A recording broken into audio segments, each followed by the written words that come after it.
Hello बच्चों, स्वागत है आपका अपने यूट्यूब चैनल जैकपुर पे। आज के इस वीडियोस में हम क्लास 9 का अर्थशास्त्र देख रहे हैं। क्या है बच्चों? अर्थशास्त्र है आपका।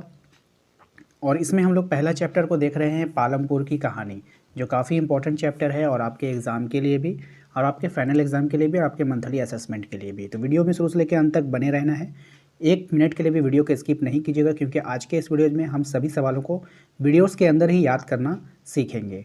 ठीक है बच्चों? तो जहाँ पर आपको लगेगा कि ट्रिक से याद करा जाए, तो वहाँ पर आपको इसका सवालों का ट्रिक भी आपको बताया जाएगा, कैसे आपको एग्ज़ाम तक याद रखना है।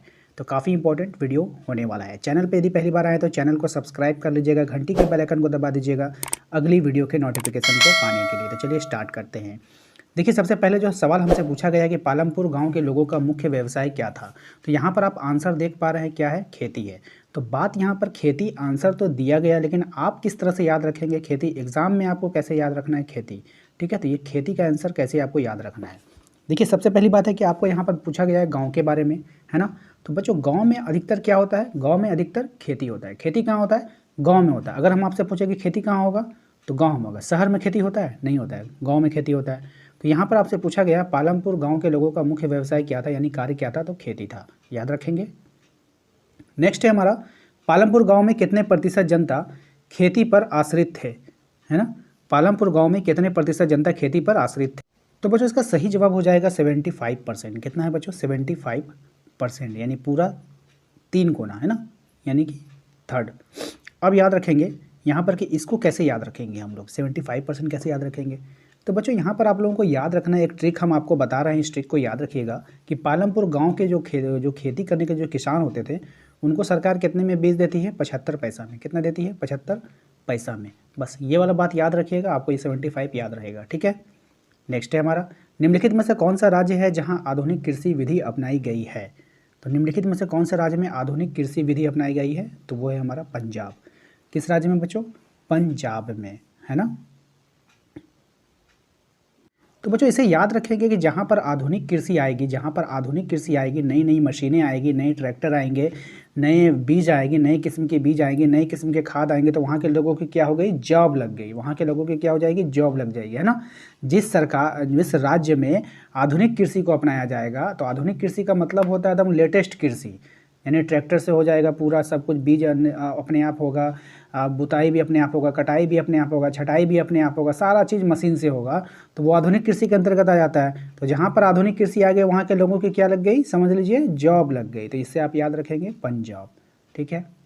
नेक्स्ट है हमारा, खरीफ ऋतु की अवधि क्या है? यानी कि खरीफ फसल जो होता है ना, खरीफ फसल बोया जाता है, उसका जो है आप कैसे याद रखेंगे बताते हैं। तो खरीफ फसल जो है वो इसका कब अवधि है? तो ये जून से अक्टूबर में, जून से अक्टूबर में खरीफ फसल की अवधि कितना है? जून से अक्टूबर में। तो बच्चों, इसको याद रखेंगे हम लोग। देखिए, जून से आप लोग याद रखिए जुर्म, जून से क्या रखिए? जुर्म। और अक्टूबर से लिख दीजिए अकड़, अक्टूबर से अकड़, है ना। तो जुर्म करके अकड़ते हो, और खरीफ से आपको शरीफ याद रखना है। खरीफ से आपको क्या रखना है? शरीफ याद रखना है। तो जुर्म करके अकड़ते हो और क्या? शरीफ बनते हो। बोलते हैं ना, जुर्म कर लिए हो, अकड़ते हो, जुर्म मतलब अकड़ में जुर्म किए, और अब क्या बन रहे हो? शरीफ बन रहे हो ना। तो इससे हम लोग याद रखेंगे, जुर्म करके अकड़ते हो और शरीफ बनते हो, यानी अपने आप को शरीफ कहते हो। तो यहाँ पर हम लोग, जैसे आप एग्जाम में जाएंगे ना, तो आपको खरीफ फसल आएगा तो आपको जुर्म और अकड़ याद आएगा, ट्रिक हमारा। तो हमारी बातों को 1-2 बार अपने मन में दोहरा लीजिएगा, इससे क्या होगा? आपको याद हो जाएगा। तो जुर्म करके अकड़ते हो और शरीफ बनते हो। शरीफ मतलब खरीफ, शरीफ मतलब खरीफ फसल, है ना। तो याद रहेगा आपको। चलिए नेक्स्ट पे चलते हैं। रबी फसल की अवधि क्या है? तो रबी फसल की अवधि आपसे पूछा है, तो ये जून से अक्टूबर होगा या नवंबर से अप्रैल होगा। 4 ऑप्शन आपको इस तरह से दिया जाएगा, लेकिन इसमें सही जवाब आप देख पा रहे हैं, नवंबर से क्या है बच्चों? अप्रैल है। नवंबर से क्या है बच्चों? अप्रैल है। तो बच्चों, यहाँ पर आप देख पा रहे हैं, यहाँ पर आपको एक रवि दिख रहा है। रवि एक फेमस नाम है। रवि हम लोगों के दोस्त, कोई ना कोई दोस्त, आप देखिए किसी भी जाति का हो, किसी भी धर्म का हो, आपको कोई ना कोई ऐसा दोस्त आपको मिलेगा, कोई ना कोई ऐसा लड़का आपको ज़िंदगी में मिला होगा जिसका नाम रवि होगा। क्या होगा? रवि होगा। काफ़ी फेमस नाम है, अधिकतर लड़कों का ये नाम रहता है, रवि। तो आपको याद कैसे रखना है? इस सवाल को आपको याद रखना है, तो रवि को आप इमेज कीजिए कि रवि नाम का एक लड़का है, आप उसका चेहरा को याद कीजिए। ठीक है। वो आपके स्कूल में नाम लिखाने के लिए, वो आपके स्कूल में, जिस स्कूल में आप पढ़ रहे हैं, वो नवंबर से अपील कर रहा है। नवंबर से क्या करता है? अपील करता है ना। अब किसी के यहाँ नाम लिखाना है तो वहाँ पर बार बार जाता है, सर मेरा नाम लिख दे, सर मेरा नाम, अभी तक उसका नाम नहीं लिखाया। तो आप याद कैसे रखेंगे कि रवि नाम का जो लड़का है, जिससे आपकी मित्र है, जो आपका मित्र है, जो आपका दोस्त है, वो नवंबर महीने से क्या करता है, अपील करता है। रवि अपील कर रहा है ना, नवंबर महीने से क्या कर रहा है, अपील कर रहा है। तो नवंबर से अप्रैल आपको ऑटोमेटिक है याद हो जाएगा। नेक्स्ट सवाल है हमारा, पालमपुर गांव में कितने परिवार भूमिहीन है ना। पालमपुर परिवार में कितने परिवार जो है भूमिहीन है। भूमिहीन का मतलब होता है बच्चों जिसके पास ज़मीन नहीं है, जिसके पास क्या ज़मीन नहीं है, उसे ही हम लोग कहते हैं भूमिहीन। तो पालमपुर परिवार में भूमिहीन परिवारों की संख्या कितनी है, 150। भूमिहीन परिवारों की संख्या कितनी है, 150 परिवार जो है वो पालमपुर परिवार में भूमिहीन है, यानी उनके पास ज़मीन नहीं है। तो ये संख्या है, संख्या में कोई ट्रिक की आवश्यकता नहीं, ये तो आप ऐसे भी या एक बार ही आपको बता दिया जाए कि 150 परिवार भूमिहीन थे तो आपको याद हो जाएगा। इसमें कोई बड़ा ट्रिक लगाने की जरूरत नहीं, नाम को याद रखने के लिए ट्रिक की आवश्यकता पड़ती है। दूसरा क्वेश्चन है हमारा, पालमपुर में किसान वर्ष में कितनी फसलें उगाते हैं। पालमपुर में जो किसान होते हैं वो वर्ष में कितनी फसलें उगाते हैं, तो वर्ष में वो 4 फसलें उगाते हैं। कितनी फसलें उगाते हैं वर्ष में, यानी एक साल में वो कितनी फसलें उगाएंगे, 4 फसलें उगाएंगे। किसान पालमपुर में एक वर्ष में 4 फसलें उगाते हैं। ये भी काफ़ी इजी है, याद हो जाएगा आपको। नेक्स्ट सवाल है बच्चों हमारा, पालमपुर में कितने परिवार रहते हैं। पालमपुर में कितने परिवार रहते हैं, अथवा पालमपुर में विभिन्न जातियों के कितने परिवार रहते हैं, है ना। तो ये कितना हो गया, 450। कितने परिवार रहते हैं, 450। तो काफ़ी इंपॉर्टेंट है। तो आपको इमेज करना है कि पालमपुर एक गांव है, पालमपुर एक गांव है, उसमें छोटे छोटे मकान हैं, 450। बस ये याद रखिएगा, आपको याद हो जाएगा, 450, है ना, याद रखेंगे। अगला सवाल है हमारा, उत्पादन के मुख्य कारक कौन है। उत्पादन के क्या है बच्चों, मुख्य कारक कौन नहीं है। हाँ, उत्पादन के मुख्य कारक कौन नहीं है बताना है, ठीक है। भूमि, भौतिक पूंजी, मानव पूंजी और बाजार, ठीक है। उत्पादन के मुख्य कारक नहीं है बाजार, है ना। देखिए बाजार में तो वो क्रय विक्रय के लिए सब माल आता है ना। अब कोई चीज़ का आपको उत्पादन करना है तो उसमें अभी बाजार आखिरी में आता है, अंतिम में। सबसे पहले एक भूमि चाहिए, कोई जगह चाहिए। अगर आप खेती कर रहे हैं तो उसके लिए ज़मीन चाहिए, फैक्ट्री बैठाना है तो उसके लिए ज़मीन चाहिए, चाहिए कि नहीं चाहिए। एक होता है आपका भौतिक पूंजी, ठीक है, एक होता है मानव पूंजी।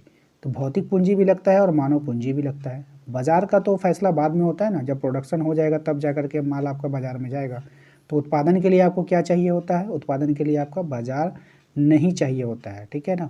चलिए नेक्स्ट है हमारा, गेहूं चना जौ आदि किस प्रकार की फसलें हैं। गेहूं चना जौ आदि किस प्रकार की फसलें हैं आपको बताना है। तो इसका सही जवाब आप देख पा रहे हैं, इसमें आपको दिया गया है रबी। रबी फसल है गेहूं चना और जौ। गेहूं चना और जौ कौन सी फसलें हैं, तो रबी फसलें हैं। अब देखिए आपको हमने एक ट्रिक बताया था रवि के बारे में कि रवि को जो है काफ़ी परिश्रम करना पड़ा है विद्यालय में नाम लिखाने के लिए, है ना, है ना। नवंबर से था, ठीक है, एक नवंबर का था, एक नवंबर से अप्रैल का, यानी कि नवंबर से वो क्या कर रहा था, अपील कर रहा था। नवंबर से अप्रैल आपको हो गया फसल उत्पादन के लिए। लेकिन अब यहाँ पर क्या आ गया कि गेहूँ चना और जौ की फसलें क्या है, रवि फसल है। तो इसको कैसे याद रखेंगे, तो वो जो नवंबर से लेकर अप्रैल तक जो वो अपील कर रहा था, तो वो नाको तले क्या हो गया, उसका चना चबा दिया। नाको तले चना चबा दे, कहावत होता है नाको तले चना चबा देना, है ना, बहुत परेशानी उठाना।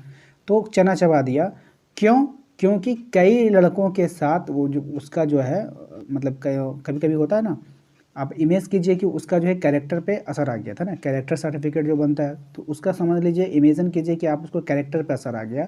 तो हम लोग कहावत है ना, गेहूँ के साथ जौ भी पिसा जाता है, गेहूँ के साथ भी क्या पिसा जाता है, जौ भी, है ना। तो जो गेहूं में जो खराबी रहेगा तो जौ अगर कुछ भी नहीं किया बेचारा तो वो भी पिसा जाएगा, अगर आप मिला हुआ है तो इसी तरीके से आप लोग को बस याद करने के लिए आपको ये ट्रिक आपको बताया जा रहा है। याद रखेंगे कि जो आपका रवि था, तो रवि का जो है नवंबर से अप्रैल तक वो अपील कर रहा था, है ना, एडमिशन के लिए।